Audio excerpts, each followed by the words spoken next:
The whispers started the morning after Samuel Whitmore rode out of Cimarron, New Mexico, without a backward glance, leaving Cassandra Newfeld standing alone on the chapel steps in her mother's altered wedding dress. It was June of 1878, and the summer heat had already begun to bake the high desert town into something brittle and unforgiving.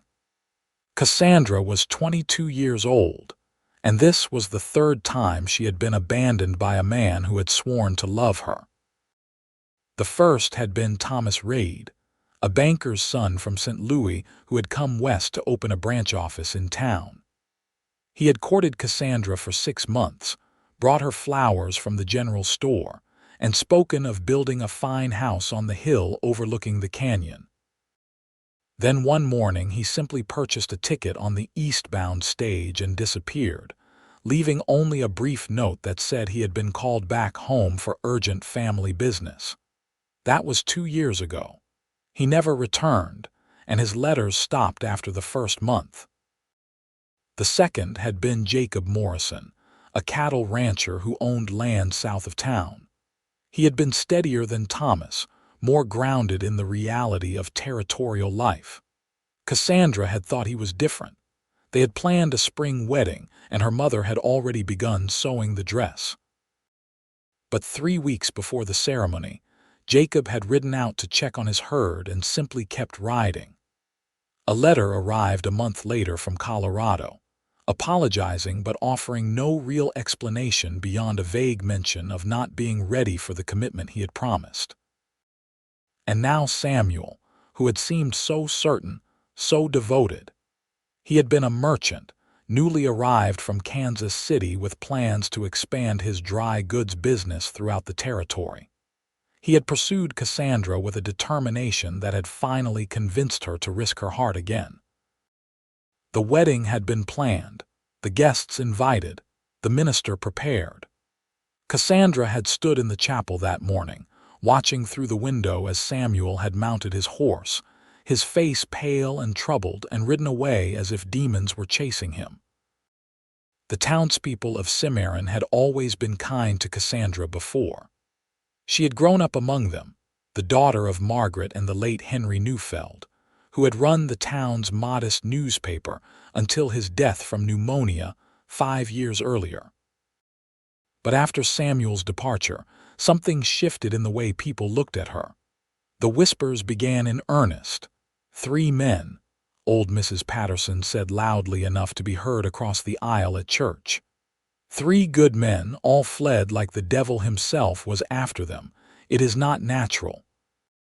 My grandmother would have called it a curse, added her daughter, not bothering to lower her voice.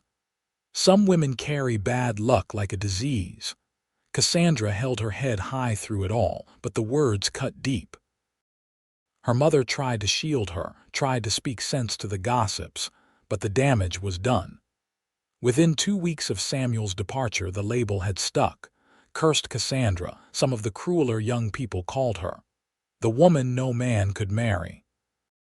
She threw herself into work, helping her mother with the sewing and mending they took in to supplement their modest income. The newspaper had been sold after her father's death, and they had moved into a smaller house near the edge of town. Cassandra spent her days bent over needlework, trying not to think about the future that seemed to narrow before her with each passing day. It was on a sweltering afternoon in late July when everything changed.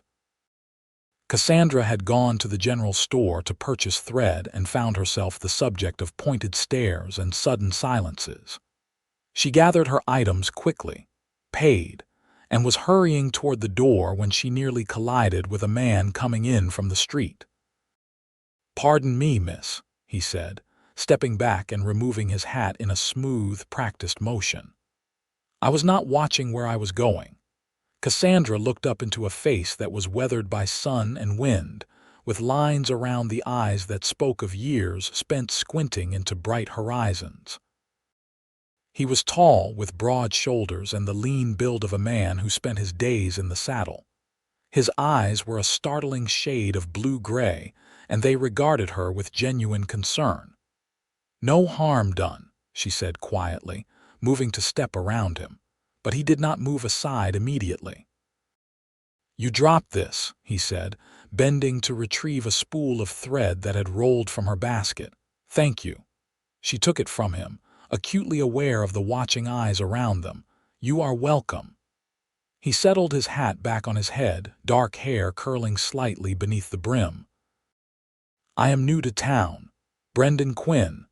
I have just taken a job at the ranch west of here." "Miss Newfeld," Cassandra said formally, not offering her first name. She could feel the weight of expectation from the onlookers, waiting to see if this newcomer would somehow fall victim to her supposed curse. "Pleased to meet you, Miss Newfeld." His smile was warm and seemed entirely genuine. "I hope I will see you around town." "Perhaps," she said noncommittally, and this time when she moved toward the door, he stepped aside to let her pass. She did not think much of the encounter until 3 days later when she found him standing on her front porch, hat in hand, asking if she would be willing to mend a torn shirt that had gotten caught on barbed wire. "Mrs. Patterson recommended you as the finest seamstress in town," he explained when she answered the door. "Said you could make it look like it had never been damaged at all." Cassandra doubted that Mrs. Patterson had said anything so complimentary, but she accepted the work and quoted him a fair price. Brendan agreed immediately and said he would return for it in 2 days. He came back exactly when he said he would, examined the repair with evident satisfaction, and paid her the agreed amount plus an extra quarter. "That is fine work," he said. "Better than new, I would say." "You do not need to pay extra," Cassandra told him, trying to return the coin. "I want to," he said simply. "Quality deserves to be recognized." He hesitated, then added, "Miss Newfeld, I wonder if you might do me another favor. I am still getting to know folks around here, and I have been told there will be a dance at the church social hall this Saturday evening. Would you consider allowing me to escort you?" Cassandra felt her heart constrict. "Mr. Quinn, I do not think that would be wise." "Why not?" His expression was open, curious rather than offended. "I am sure if you ask around town you will hear stories," she said carefully. "I would not want to subject you to gossip." "I have heard some talk," he admitted. "Something about suitors who left town." "But I am not much concerned with gossip, Miss Newfeld. I tend to form my own opinions about people." "You should be concerned," she said more sharply than she intended. "3 men have courted me, Mr. Quinn. 3 men who all fled before we could marry. The town has decided I am cursed, and perhaps they are right. I would not wish to bring that bad luck to someone who has shown me nothing but kindness." Brendan was quiet for a moment, studying her face. Then he said something that made her breath catch in her throat. "Miss Newfeld, if you are cursed, then I am blessed to have found you. Those men were fools, and their loss is my potential gain, if you would give me the chance to prove it." The words were so unexpected, so contrary to everything she had been hearing for weeks, that Cassandra felt tears prick at her eyes. She blinked them back furiously. "You do not know me, Mr. Quinn. You do not know what you are saying." "Then let me get to know you," he said gently. "One dance. That is all I am asking. If at the end of the evening you wish me to leave you alone, I will respect that. But I would regret not trying." Against her better judgment, against every instinct that told her to protect herself from further heartbreak, Cassandra found herself nodding. "One dance," she agreed quietly. The smile that broke across Brendan's face was like sunrise. "Thank you, Miss Newfeld. I will call for you at 7 on Saturday evening." After he left, Cassandra sat down heavily in her mother's rocking chair, her hands trembling slightly. Her mother emerged from the bedroom where she had been politely giving them privacy. "I heard," Margaret said softly. "Cassandra, are you sure about this?" "No," Cassandra admitted.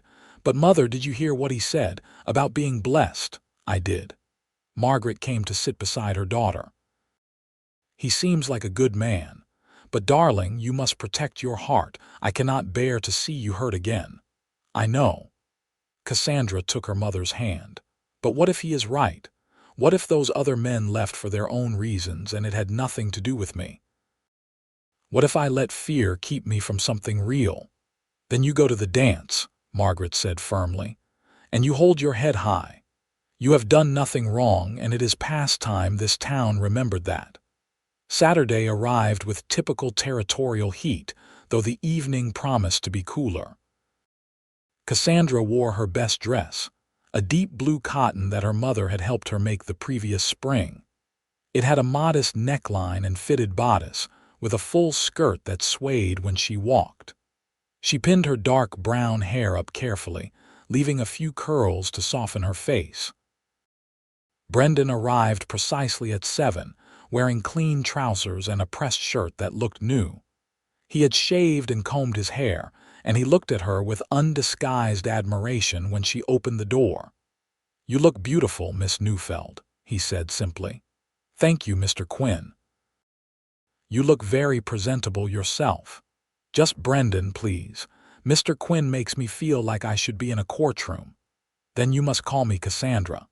They walked to the church social hall together, and Cassandra was intensely aware of the looks they received along the way. She saw Mrs. Patterson nudge her husband and point. She saw younger women whispering behind their hands, but Brendan seemed oblivious to it all, talking easily about his work at the ranch and asking her questions about growing up in Cimarron. The social hall was decorated with paper streamers and lanterns, and a small group of musicians was already playing when they arrived. Several couples were dancing, and tables along the walls held refreshments. Cassandra recognized almost everyone present, and she felt their eyes turn toward her and Brendan as they entered. "Would you like some punch?" Brendan asked. "That would be nice, thank you." He went to fetch drinks while Cassandra stood near the wall trying to look composed. Sarah Miller, one of the few women in town who had remained friendly despite the gossip, came over to greet her. "Cassandra, how lovely to see you," Sarah said warmly. "And with such a handsome escort.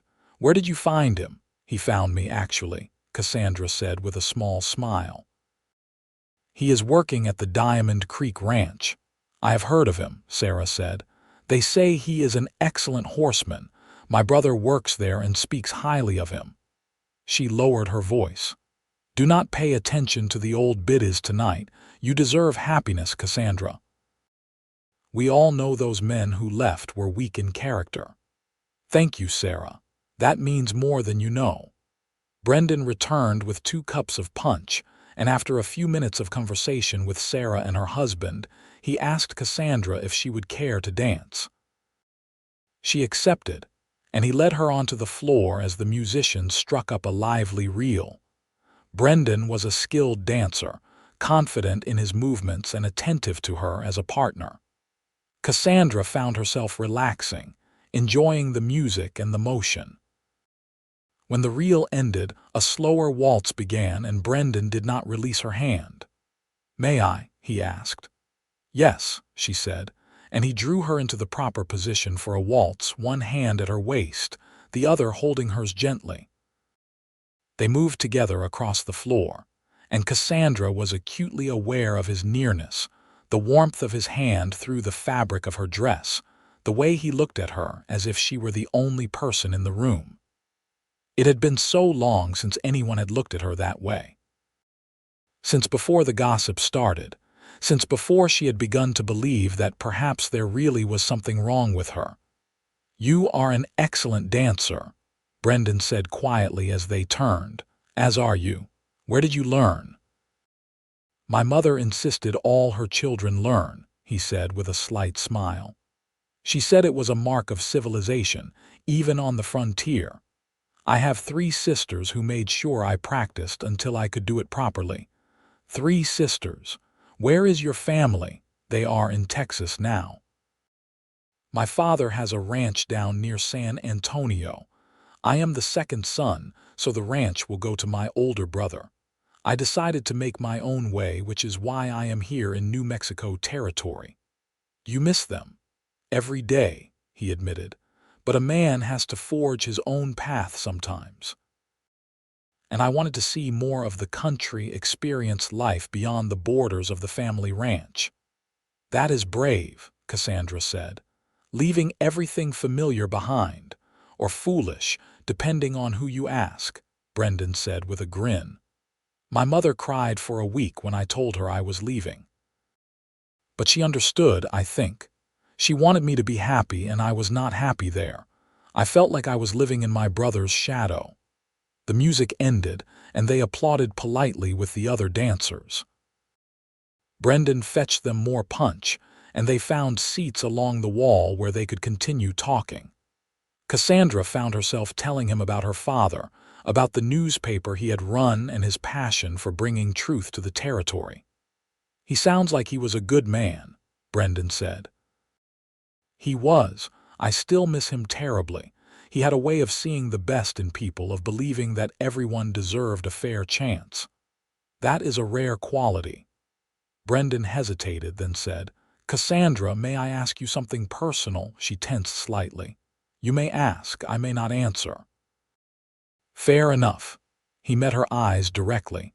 Those men who left, do you know why they really went? Cassandra was quiet for a long moment, considering her answer. I thought I did at the time. Each of them had reasons or excuses. Thomas said his family needed him. Jacob said he was not ready. Samuel said nothing at all, just left.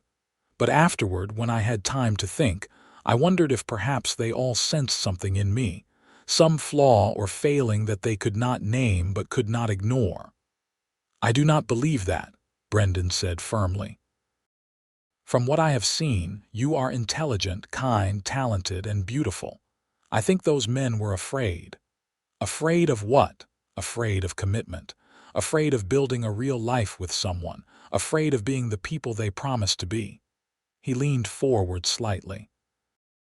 Cassandra, some men make promises easily but find them hard to keep when the reality sets in. It has nothing to do with the woman they are promising to. It is their own weakness. You seem very certain of that. I have known men like that my whole life, Brendan said. Men who talk big but fold when times get hard. Men who chase dreams but run from responsibility. I suspect your 3 suitors were of that type.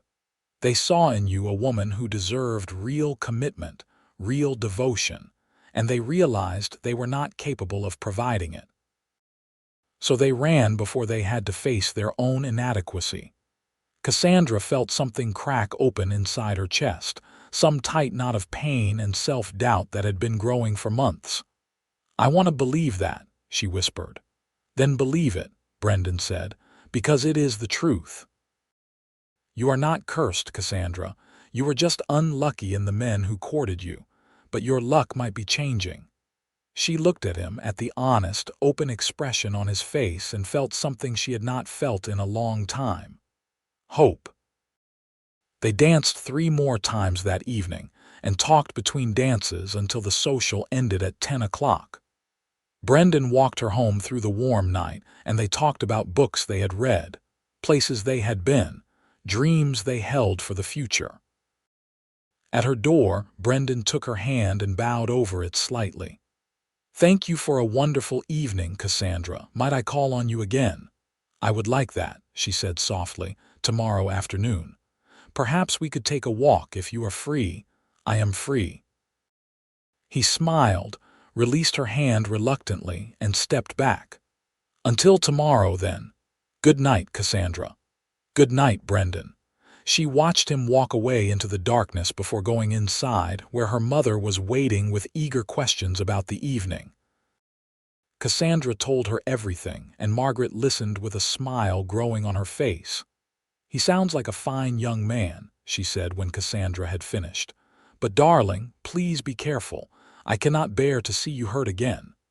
I know, Mother, I am being careful. But I also think Brendan might be right. Those other men left because of their own failings, not because of anything wrong with me. I have been telling you that for months, Margaret said with gentle exasperation. I know, but I needed to hear it from someone else.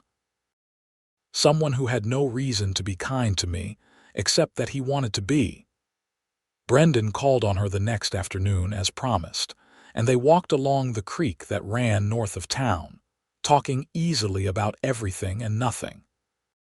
He told her about his work at the ranch, about the horses he was training and the cattle drives he had participated in. She told him about her needlework, about the clients she had, and the satisfaction she took in creating something beautiful and useful.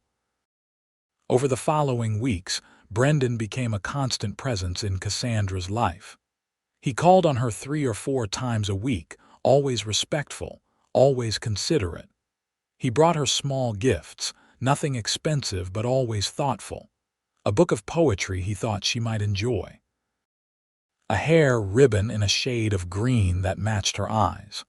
A perfect river stone, smooth and cool, that he said made him think of her because it was beautiful in its simplicity.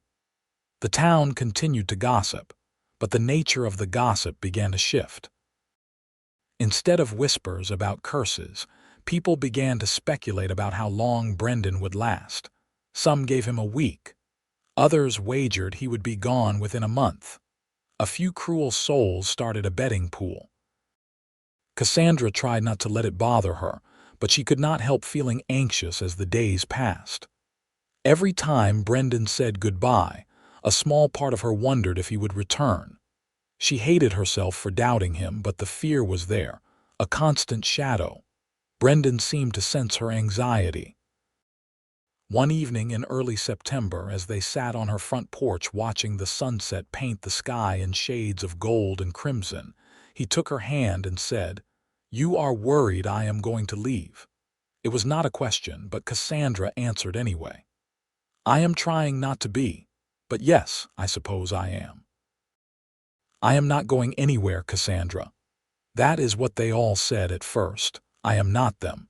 He turned to face her fully, still holding her hand. "I know you have been hurt. I know you have reason to be cautious, but I need you to understand something. I am falling in love with you.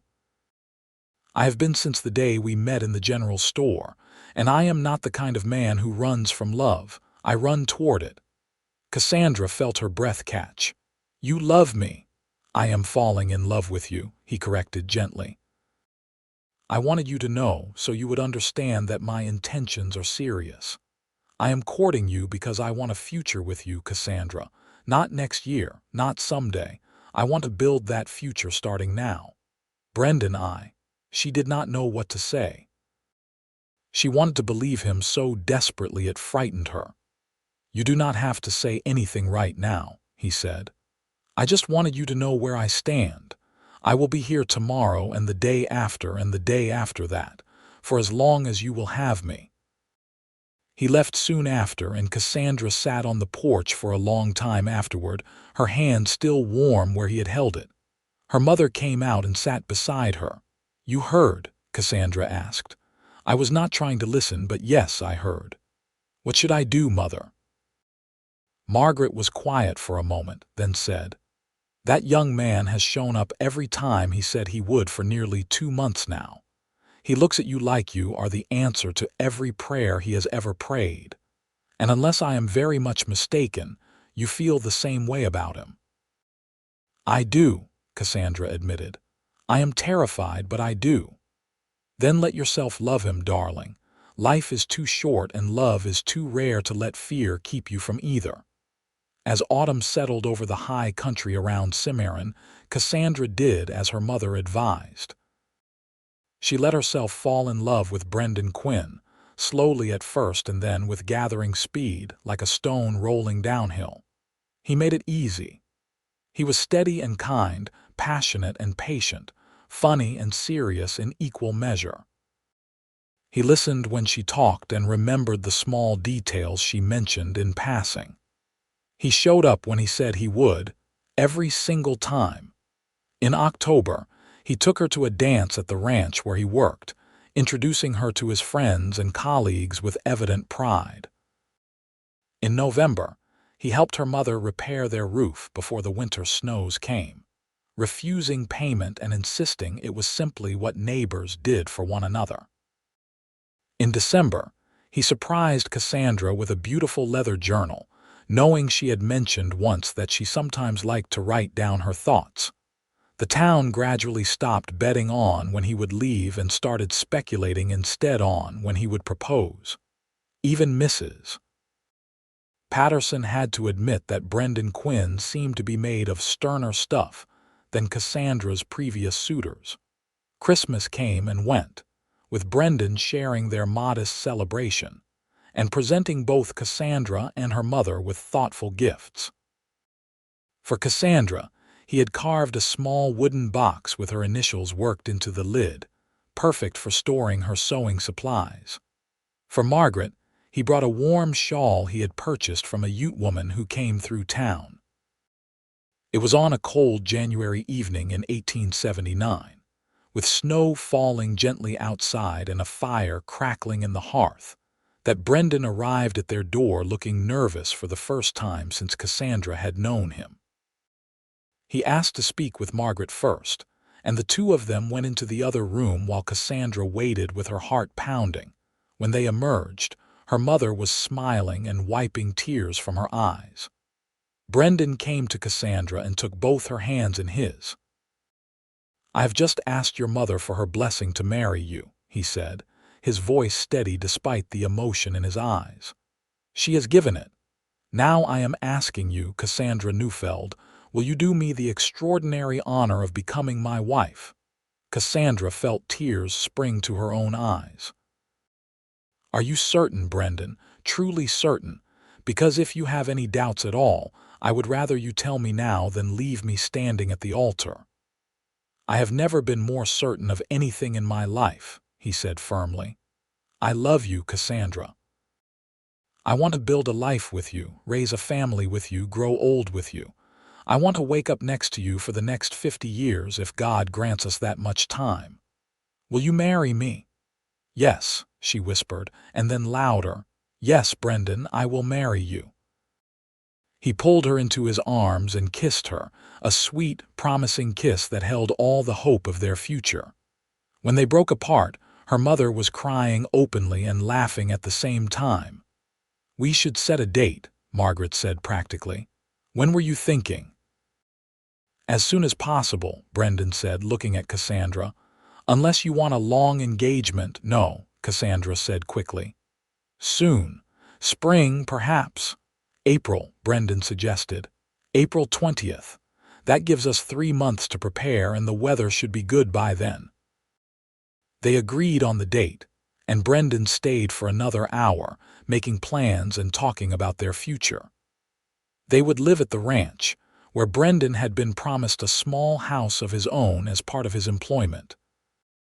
Eventually, he hoped to save enough to purchase land of his own, perhaps start a horse breeding operation. Cassandra could continue her sewing work if she wanted, though Brendan was clear that he wanted to be able to provide for her. When he finally left, Cassandra felt like she was floating.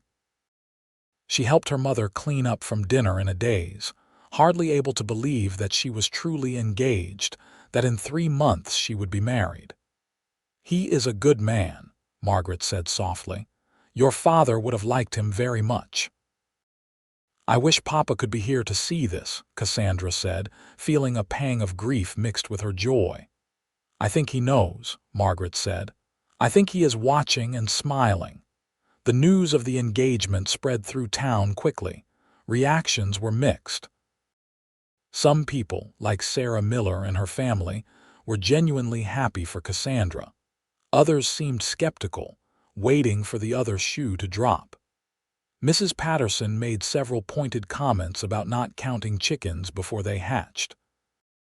But as the weeks passed and the wedding preparations continued, even the skeptics began to come around.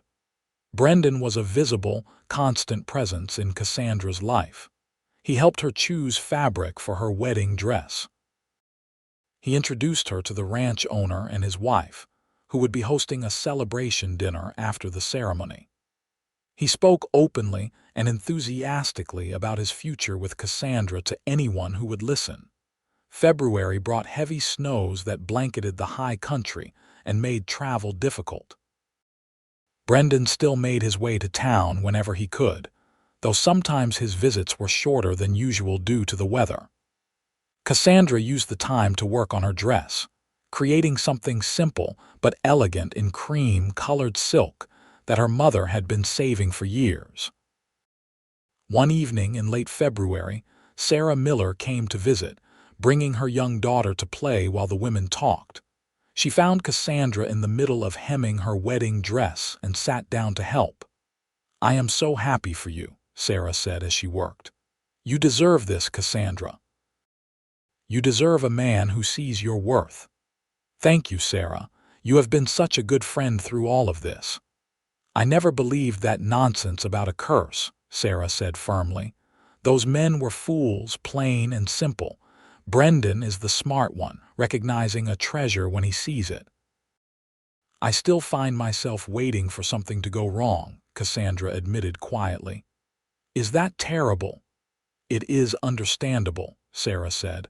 "But Cassandra, look at the evidence. That man has been courting you for 7 months now. He has met your mother, made plans for your future, bought you a ring, set a date. He has done everything right. At some point you have to trust that he means what he says." "I do trust him," Cassandra said. "Or I am trying to. It is myself I have trouble trusting, my own judgment." "Your judgment is fine," Sarah said. "You chose to give Brendan a chance when everyone else was warning you away. That took courage and wisdom. Trust that wisdom now." The conversation helped, and Cassandra felt more settled as the wedding date approached. March brought the first signs of spring, with snow melting in the valleys and early wildflowers beginning to push through the thawing ground. Brendan brought her bunches of wildflowers when he visited, talking about the garden they could plant at their new home. The ranch house he had been promised was being prepared for them, and in early April he took Cassandra to see it. It was modest but well built, with 2 rooms and a loft, a good fireplace and windows that caught the morning light. The owner's wife had helped clean it, and someone had built new shelves in the kitchen area. "What do you think?" Brendan asked, watching her face anxiously. "It is perfect," Cassandra said honestly. "I can see us here, Brendan. I can see our life." He pulled her close and kissed her temple. "2 more weeks," he murmured. "2 more weeks and you will be my wife." "I can hardly believe it," she admitted. "Believe it," he said firmly. "Because it is happening, Cassandra. Nothing is going to stop it. Not gossip, not weather, not anything. On April 20th, you and I are getting married, and then we are starting our life together." The final 2 weeks passed in a blur of activity. Cassandra finished her dress and helped her mother prepare food for the small reception they would hold after the ceremony.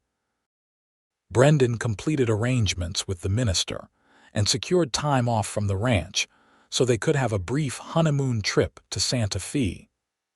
Friends from the ranch helped him move his belongings into the house, and the owner's wife donated some furniture they no longer needed.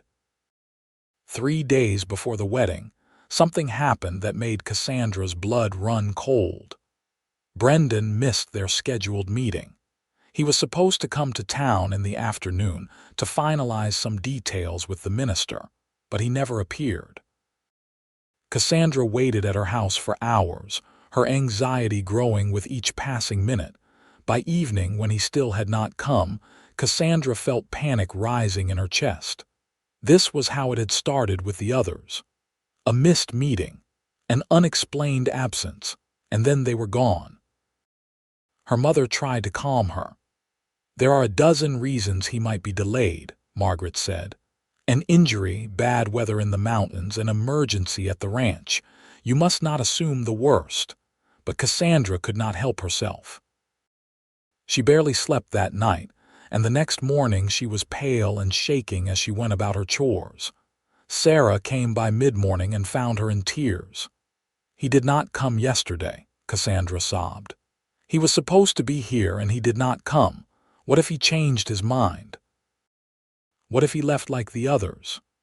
Stop that right now, Sarah said firmly, taking Cassandra by the shoulders. You do not know what happened. Send someone to the ranch to find out before you make yourself sick with worry. It was sensible advice, but Cassandra was too paralyzed by fear to act on it. Sarah, practical as always, went herself to find out what had happened.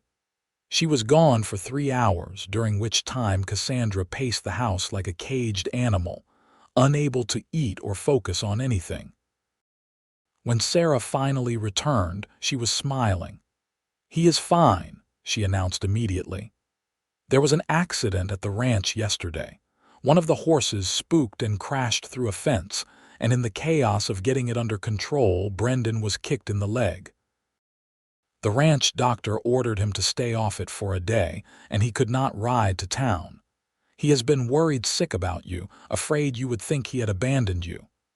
Relief flooded through Cassandra so powerfully that her knees nearly buckled. "He is all right. Truly, truly.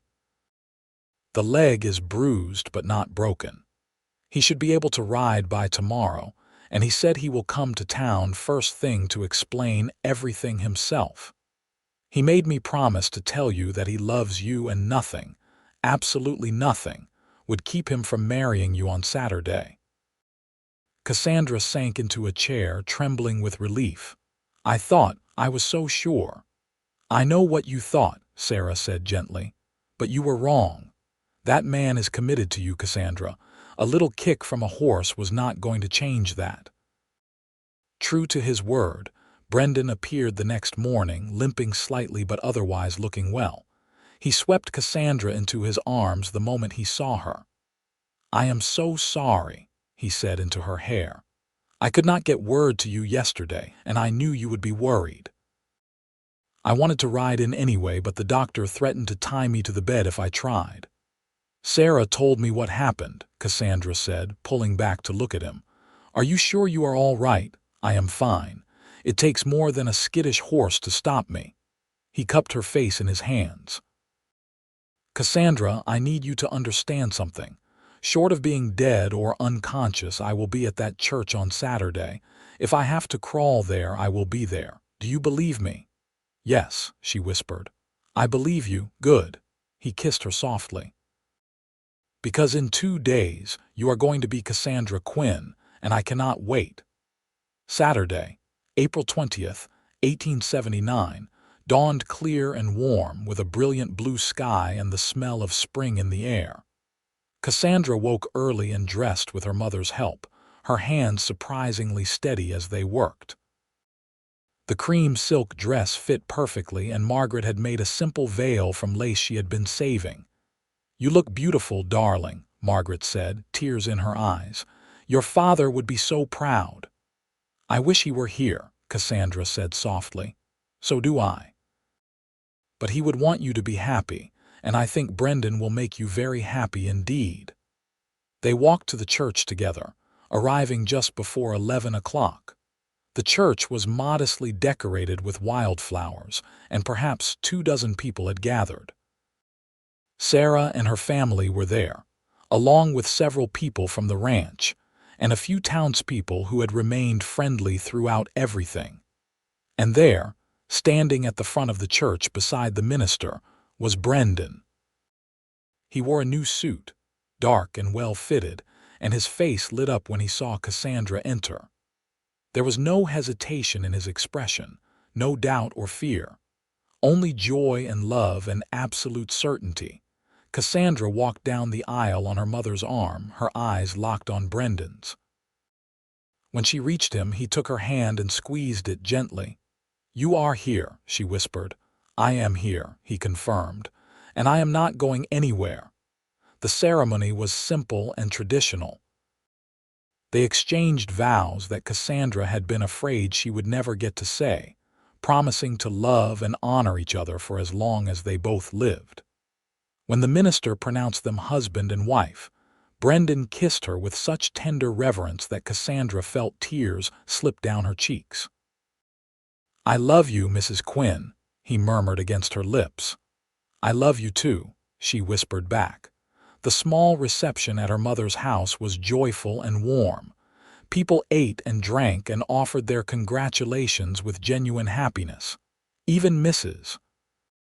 Patterson appeared, grudgingly admitting that perhaps she had been wrong about Cassandra being cursed. "That young man clearly knows what he wants," she said. "And he fought through all the gossip to get it. I respect that."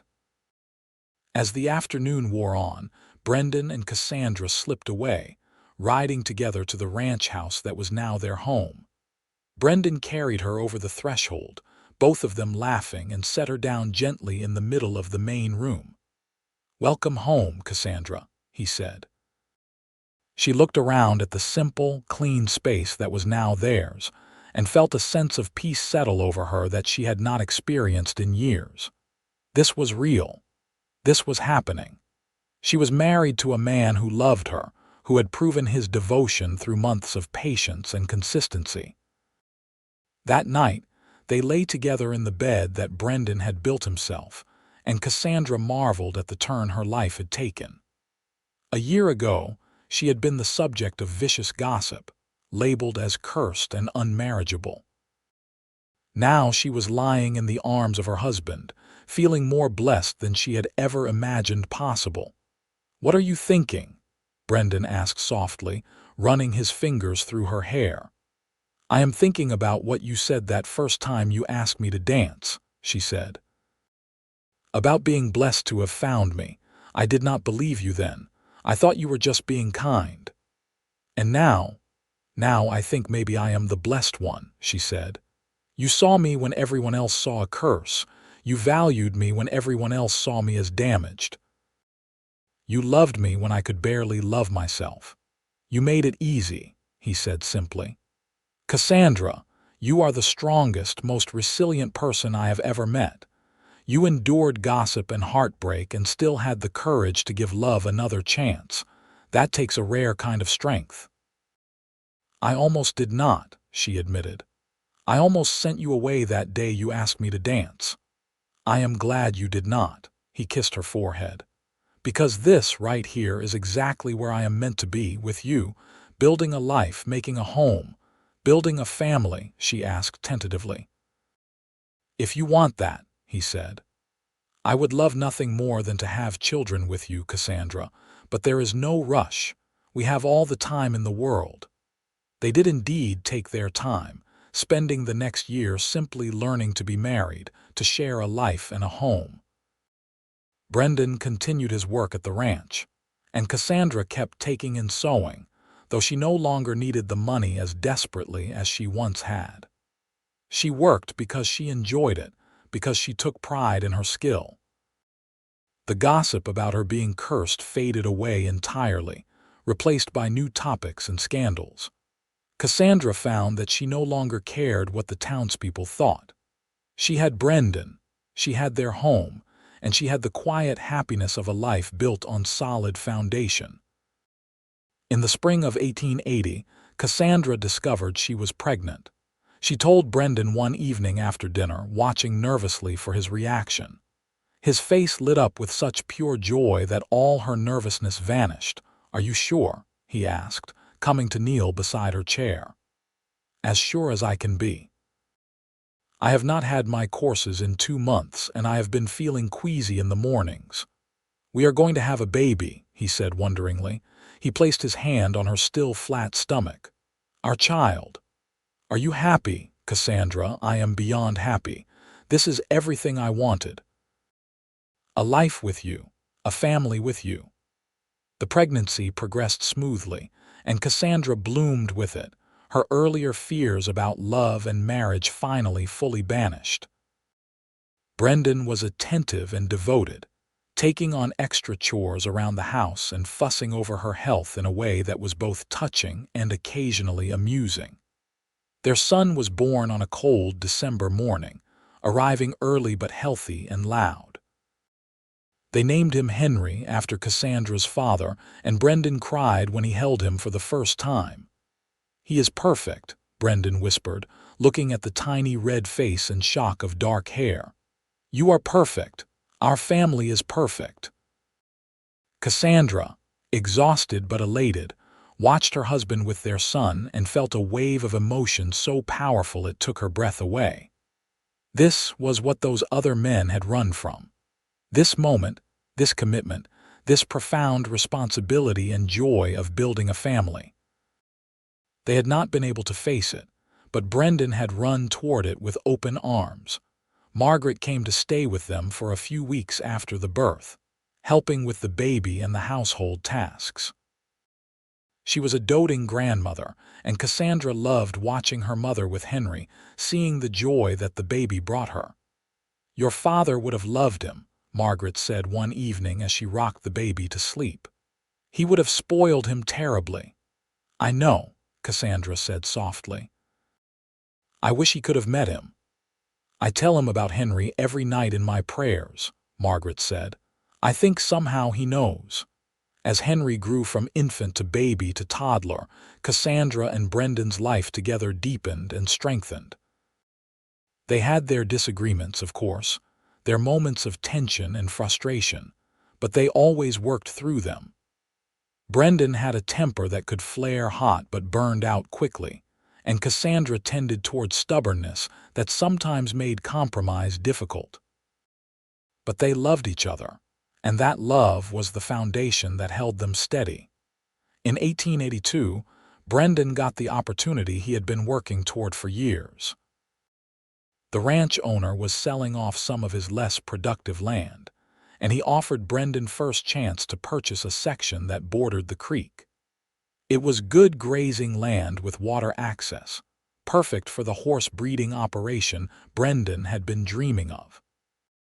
They had been saving money carefully, but they were still short of what they needed. Margaret offered to help, using money from the sale of the newspaper building. Together, they managed to put together enough to purchase the land and start building. By 1883, Brendan had left his job at the ranch and was working full-time on their own land. He built a small barn and corral, purchased 4 good mares and a quality stallion, and began breeding horses in earnest. Cassandra helped with the bookkeeping and continued her sewing work, now with 3-year-old Henry often playing at her feet as she worked. In the fall of 1883, Cassandra discovered she was pregnant again. This pregnancy was harder than the first, with more sickness and fatigue, but their daughter was born healthy and strong in May of 1884. They named her Rose, and she had her father's blue-gray eyes and her mother's dark hair. "Now our family is complete," Brendan said, holding Rose while Henry tried to climb into the bed to see his new sister. "You do not want more?" Cassandra asked with a tired smile. "I want whatever makes you happy," he said, "but 2 healthy children and the woman I love." I could not ask for more than that. They were happy, those years, challenging at times with the constant work of building a business and raising children, but deeply, profoundly happy. The horse breeding operation gradually became successful, with Brendan developing a reputation for quality animals and fair dealing. Cassandra's sewing work brought in steady supplemental income, and they were able to save and plan for the future. Margaret remained a constant presence in their lives until she passed away peacefully in her sleep in 1886. It was a tremendous loss for Cassandra, but she found comfort in the fact that her mother had lived to see her happy and settled, had known her grandchildren and delighted in them. "She was so proud of you," Brendan said as they stood at the graveside. "She told me once that watching you with me and the children was the greatest joy of her later years." "I am glad she got to see this," Cassandra said, tears streaming down her face. "I am glad she knew I was happy." As the years passed, the story of Cassandra's 3 failed courtships faded from memory, replaced by the story of her successful marriage to Brendan Quinn. New people moved to the area who knew her only as Mrs. Quinn, the skilled seamstress married to the horse breeder. The old gossips either forgot their cruel words or had the grace to never mention them. Henry grew into a sturdy, serious boy who loved working with the horses alongside his father. Rose was bright and spirited, with a gift for music that delighted everyone. Brendan and Cassandra watched their children grow with pride and wonder, marveling at the family they had created together. In 1890, on their 11th wedding anniversary, Brendan and Cassandra took a rare day away from the children and the ranch, riding out to a spot along the creek where they had walked during their courtship. They dismounted and sat on the grass, watching the water flow past. "Do you ever think about those men who left?" Brendan asked suddenly. "Wonder what became of them?" Cassandra considered the question. "Sometimes," she admitted, "but not with anger or regret, more just curiosity.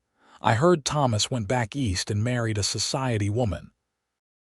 Jacob apparently settled in Colorado and has a ranch there. Samuel I never heard about again. Do you ever wonder what your life would have been like if one of them had stayed?" "No," she said firmly, "because even if they had stayed, they would not have been you, Brendan. And I cannot imagine my life without you. Everything that happened, all the heartbreak and gossip, it led me to you, to this, to us." "I feel the same way," he said, pulling her close. "Every road I traveled, every choice I made, it brought me to that general store in Cimarron on the exact day I needed to walk through that door and nearly knock you over. If you are cursed, then I am blessed to have found you," Cassandra quoted softly. "That was the moment everything changed. The moment you saw me differently than everyone else did." "I saw you as you truly were," he corrected. "Wounded but not broken, wary but still willing to hope, beautiful and strong and deserving of real love. I just had to convince you to see yourself that way too." They sat there for a long time, talking about their life together, their children, their plans for the future. They spoke of Henry's growing skill with horses and Rose's desire to have a piano someday. They talked about expanding the breeding operation, maybe purchasing more land. They dreamed together, the way they had been doing for 11 years. When they finally rode back to the ranch, the sun was setting in a blaze of orange and gold, and they could see their children waiting on the porch. Henry was holding Rose's hand, keeping her safe as they watched for their parents' return. "That is everything," Brendan said quietly, nodding toward the scene. "Right there. That is everything I ever wanted." "For me too," Cassandra agreed.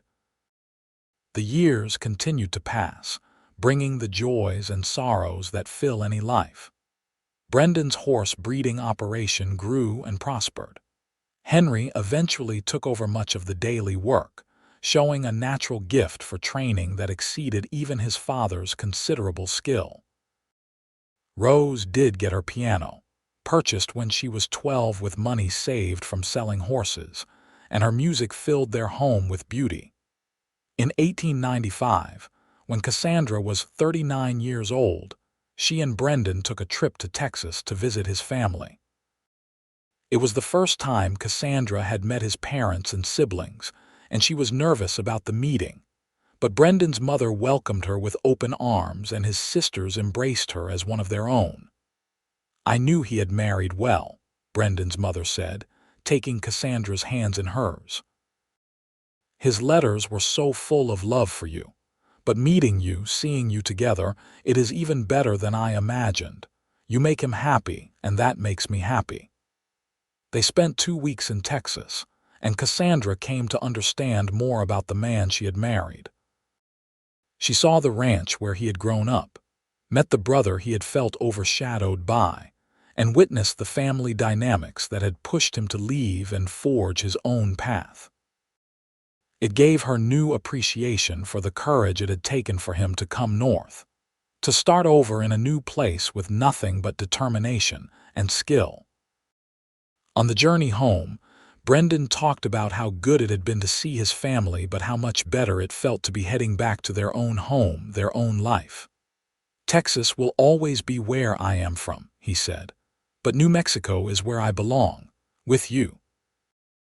I am glad you came here, Cassandra said. I am glad you walked into that general store on that day. So am I. Best decision I ever made, aside from asking you to marry me. Henry married in 1898, taking a wife from one of the neighboring ranches. Her name was Elizabeth, and she was a practical, capable young woman who fit seamlessly into their family. She and Henry built a small house on the Quinn land, near enough to help with the horses but far enough to have their own space. Rose, meanwhile, showed no interest in settling down young. She wanted to pursue her music, talked about going to Denver or even further east to study. Brendan and Cassandra supported her ambitions, though Cassandra worried about her daughter traveling so far. Let her go, Brendan counseled. She has dreams and we should help her chase them. She will come back when she is ready. Rose did go to Denver in 1900, and while Cassandra missed her terribly, she was proud of her daughter's courage and determination. Rose wrote frequent letters full of enthusiasm about her studies and the performances she attended. In 1902, Henry and Elizabeth had their first child, a son they named Brendan after his grandfather. Cassandra found herself a grandmother at 46, and the experience filled her with unexpected joy. Holding her grandson, she thought about the long journey from that day she had stood on the chapel steps, abandoned and humiliated to this moment, surrounded by family and love. "What are you thinking?" Brendan asked, coming to stand beside her as she rocked the baby. "I am thinking about how much my life has changed," she said softly. "How different everything turned out from what I feared it would be. Better, so much better. I could not have imagined this, Brendan, this fullness, this richness. I thought my life was over when Samuel left. I thought I would spend the rest of my days alone and pitied. And instead I have had this. I have had you and our children and now grandchildren. I have had more love than I ever dreamed possible." "You deserve it all," he said, leaning down to kiss her forehead. "You always did. You just needed someone to show you that." Rose returned from Denver in 1903, having completed her studies and performed in several concerts. She was 23 now, poised and confident and talented. Within 6 months of her return, she had captured the attention of a young lawyer who had recently moved to Cimarron.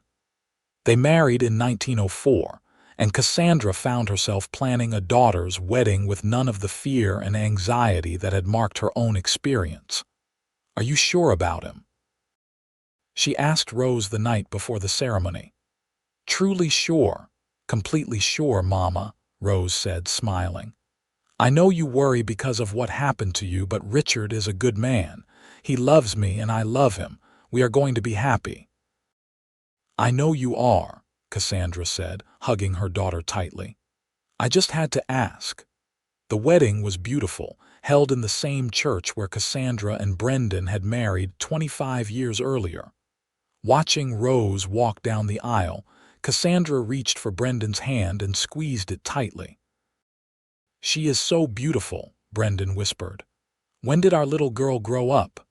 "When we were not paying attention," Cassandra whispered back, tears of happiness in her eyes. By 1905, both of their children were married and settled, and Cassandra and Brendan found themselves with more time for each other than they had had in years. They took long rides together, revisiting favorite spots from their courtship and early marriage. They talked for hours about everything and nothing, the way they had when they were young. "Do you regret anything?" Cassandra asked him one evening as they sat on their porch watching the sunset. "Any choices you made or paths you did not take?" "Not a single thing," Brendan said firmly. "Everything I did led me here, and here is exactly where I want to be. What about you?" "I regret the time I wasted believing I was cursed," she said honestly. "I regret not standing up to the gossip sooner, but I do not regret anything that came after you. From the moment I said yes to that first dance, Every choice I made was the right one. Then we are two of the luckiest people in the world, he said, pulling her close. We found each other despite the odds, built a life together despite the doubters, and loved each other through everything life threw at us. In 1907, Henry and Elizabeth had their second child, a daughter they named Cassandra after her grandmother. Cassandra was deeply moved by the honor and spent as much time as possible with her namesake granddaughter. Rose and Richard had their first child in 1908, a son they named Henry after Cassandra's father. The family was growing and thriving, and Cassandra and Brendan were at the center of it all, the foundation upon which everything else was built. "We did well," Brendan said one day, looking around at a family gathering with all their children and grandchildren present. "We built something good here, Cassandra, something that will last." "We did," she agreed. "And it all started with you refusing to believe the gossip, with you seeing me instead of the curse everyone else saw." "I saw what was really there," he said, "and what was there was everything I needed." As they grew older together, Cassandra and Brendan remained as devoted to each other as they had been in the early days of their courtship. They held hands when they walked, kissed goodbye when parting even for short times, and spoke words of love freely and often. Their marriage was a model for their children and an inspiration to the community. People who had once whispered about Cassandra being cursed now spoke admiringly of her long, happy marriage. Young couples came to them for advice, and Cassandra always told them the same thing. "Find someone who sees you truly," she would say. "Not who they want you to be, but who you actually are. And when you find that person, hold on to them with everything you have. Love is not always easy, but it is always worth fighting for." In 1912, Cassandra turned 56, and Brendan threw her a surprise party with the whole family present. There was food and music and laughter, and Cassandra looked around at all the people who had come from her and Brendan's union and felt overwhelmed with gratitude. "You have given me everything," she told Brendan that night as they prepared for bed. "A home, a family, a life full of love. I will never be able to thank you enough." "You have given me just as much," he countered. "You trusted me when you had every reason not to. You loved me despite your fear. You built this life alongside me, partner in every sense of the word. I am the grateful one, Cassandra." They continued on that way for years, growing older together, watching their grandchildren grow and their children become grandparents themselves. Henry took over the horse breeding operation entirely, as Brendan's strength began to wane. But Brendan remained involved, offering advice and enjoying the work without the burden of full responsibility. Rose continued her music, teaching piano to children in town and occasionally performing at church and community events. She and Richard built a good life together, and their children thrived. In 1920, Cassandra and Brendan celebrated their 41st wedding anniversary. They marked it quietly, just the two of them, with a dinner at home and memories of all the years they had shared. 41 years, Cassandra marveled. "When I think about how close I came to never having this, to missing out on all of it because of fear." "But you did not miss out," Brendan reminded her. "You took the chance. You said yes to that first dance and yes to every dance after. You chose love, Cassandra, and look what it brought you." "Brought us," she corrected. "It brought us this." They lived several more good years together, watching their family continue to grow and thrive. Brendan's health began to decline slowly, age and years of hard work taking their toll, but he remained sharp and engaged until the very end. He died peacefully in his sleep in the spring of 1925, at the age of 72, with Cassandra holding his hand. His last words to her were, "Thank you for giving me the best life a man could ask for." Cassandra mourned him deeply, but not desperately. They had had 46 years together, years full of love and laughter and partnership. She had been blessed beyond measure, and she knew it. She lived another 8 years after Brendan's death, remaining active and involved with her family. She saw great-grandchildren born and watched her own grandchildren marry and start families of their own. She continued her sewing work well into her 70s, still taking pride in her skill. When people asked her about her life, about the marriage that had overcome gossip and curse to become legendary in the community, she always smiled and said the same thing. "I was lucky enough to meet a man who saw me clearly and loved what he saw. A man who refused to believe lies about me and chose to discover the truth for himself. He told me once that if I was cursed, he was blessed to have found me. That turned out to be the truest thing anyone ever said. We were both blessed, and we knew it every single day." Cassandra Newfeld Quinn passed away peacefully in her sleep in December of 1933, at the age of 77, surrounded by the family she and Brendan had created together. She was laid to rest beside him in the Cimarron cemetery, under a headstone that bore both their names and the simple inscription, "Two souls who found each other against the odds and built a life of love." Their story became part of local legend, told and retold through the generations. The woman who was called cursed, and the cowboy who saw blessing where others saw only bad luck. Their descendants carried their legacy forward, building on the foundation of love and partnership that Cassandra and Brendan had established all those years ago. The house they had built together, expanded over the years, remained in the family for decades, housing generation after generation. The horse breeding operation they had started continued to thrive, known throughout the region for quality animals and fair dealing.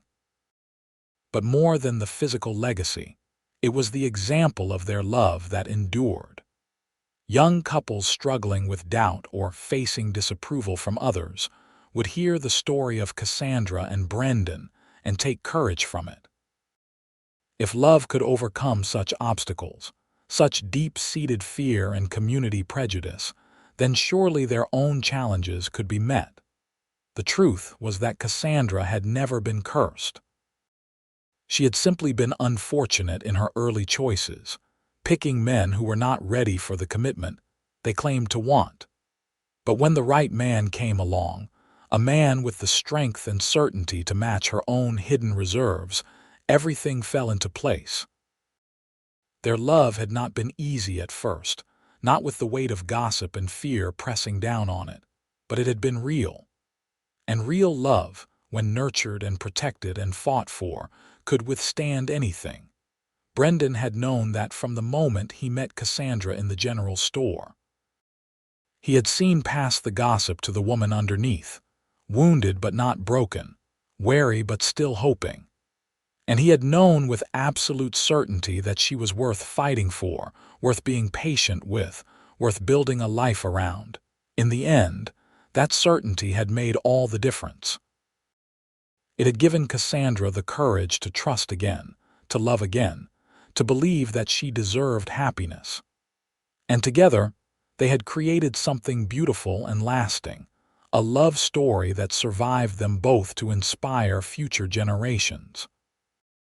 The ranch land they had purchased with such hope and careful saving remained productive and valuable, passed down through the family line. The children they had raised became pillars of the community in their own right, known for their integrity and their strong marriages. The grandchildren and great-grandchildren carried forward the values Cassandra and Brendan had instilled, values of hard work, honesty, devotion, and love. In Cimarron, the story of Cassandra and Brendan became the standard by which other marriages were measured. When couples faced difficulties, older residents would remind them of how Cassandra and Brendan had weathered storms together. When young people expressed doubt about love, they would hear the tale of the cursed woman and the cowboy who had been blessed to find her. And though the world changed around them, though the wild frontier gave way to settled civilization, though the 20th century brought technologies and changes that Cassandra and Brendan could never have imagined, their story remained constant. A testament to the power of love to overcome fear, to the importance of seeing people truly rather than through the lens of gossip and assumption, and to the beautiful life that can be built when two people commit fully to each other. Their great-great-grandchildren, living in a world vastly different from the territorial New Mexico of 1878, still told the story with pride, still spoke of the woman who was called cursed and the cowboy who had said he was blessed to find her, still drew strength and inspiration from a love story that had begun more than a century before, but had never lost its power to move and inspire. Because in the end, love stories like that never really end. They ripple forward through time, touching lives and changing hearts, reminding each new generation that true love is worth fighting for, worth believing in, worth building a life around.